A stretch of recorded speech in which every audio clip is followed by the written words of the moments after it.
Stock market analysis మొత్తానికి కూడా grand father ఎవరంటే డౌ థియరీ. ఈ అనాలిసిస్ మీకు అర్థమైందంటే మీకు స్టాక్ మార్కెట్ డైరెక్షన్ మొత్తం మీకు కంట్రోల్కి వచ్చినట్లే. డౌ థియరీకి ఇండికేటర్స్ డిఫరెన్స్ ఏమంటే ఇండికేటర్స్ జస్ట్ ఇండికేషన్ మాత్రం ఇస్తాయి, కానీ కన్ఫర్మేషన్ ఇచ్చేది మాత్రం డౌ థియరీనే. సో జాగ్రత్త. మార్కెట్ ఎప్పుడు కూడా స్ట్రైట్ లైన్లో వెళ్ళదు. ఎప్పుడు కూడా స్వింగ్స్లో హయ్యర్ హైస్ హయ్యర్ లోస్ని ఫామ్ చేసుకుంటూ డౌ థియరీ ప్రకారం వెళ్తుంది. సో పిక్చర్ ఫార్మాట్లో ఇలా చూపించచ్చు మనం. సో ఇలా higher highs higher lows form చేసుకుంటూ అప్ ట్రెండ్కి, lower lows lower highs form చేసుకుంటూ డౌన్ ట్రెండ్కి వెళ్తుంటుంది. సో ఇది ఎలాగో నేను లైవ్ మార్కెట్లో చూపిస్తాను ఇప్పుడు. So first of all Dow theory ఎగ్జాక్ట్లీగా ఎలా పనిచేస్తుందో చూద్దాం. ఎప్పుడైనా సరే మార్కెట్ స్ట్రైట్ లైన్ వెళ్ళదు, ఇట్లా స్వింగ్స్ ఫామ్ చేసుకుంటూ వెళ్తుంటుంది. ఈ పై స్వింగ్స్ని హయ్యర్ హైస్ అంటాము, లో స్వింగ్స్ని లోవర్ లోస్ అంటాము.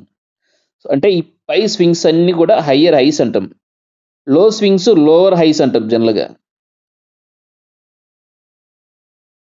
ఎప్పుడైతే లో స్వింగ్స్ అనేవి బ్రేక్ అయిపోతాయో అప్పుడు ట్రెండ్ మారిపోతుంది. ఇక బ్రేక్ అయింది కాబట్టి అక్కడ ట్రెండ్ మారుతుంది, మళ్ళీ డౌన్ ట్రెండ్ స్టార్ట్ అవుతుంది. సో డౌన్ ట్రెండ్ ఇలా ఉంటుంది. మళ్ళీ ఇక్కడ down trend lower lows lower highs తోటి ఫామ్ చేసుకుంటూ పోతుంటుంది. సో డౌన్ ట్రెండ్ ఇలా వెళ్ళిపోతూ ఉంటుంది.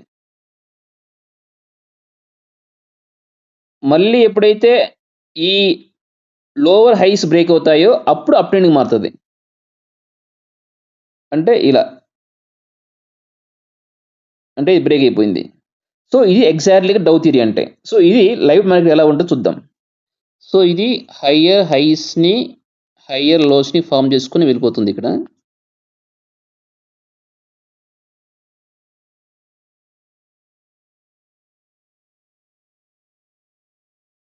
మీరు గమనించారంటే ప్రీవియస్ లో ఎక్క బ్రేక్ కాలేదు.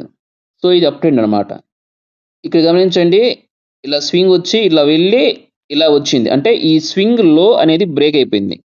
స్వింగ్ లో ఎప్పుడైతే బ్రేక్ అయిందో డౌన్ ట్రెండ్ మొదలైనట్లు. కానీ ఇక్కడ డౌన్ ట్రెండ్ ఎక్కువసేపు లేదు,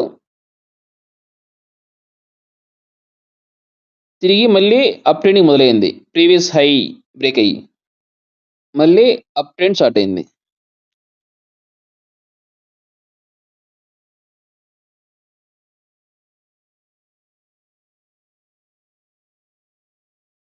ప్రీవియస్ లో ఇంకా బ్రేక్ కాలేదు, సో ఫార్మా ఇంకా అప్ ట్రెండ్ ఉంది అని అర్థం. As per hourly time frame.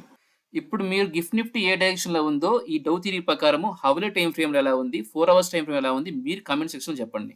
మీకు అర్థమైందో లేదో నాకు తెలియాలి కదా. నెక్స్ట్ వీడియోలో ఎవరికి ఏ టైం ఫ్రేమ్ సూట్ అవుతుందో తెలుసుకుందాం.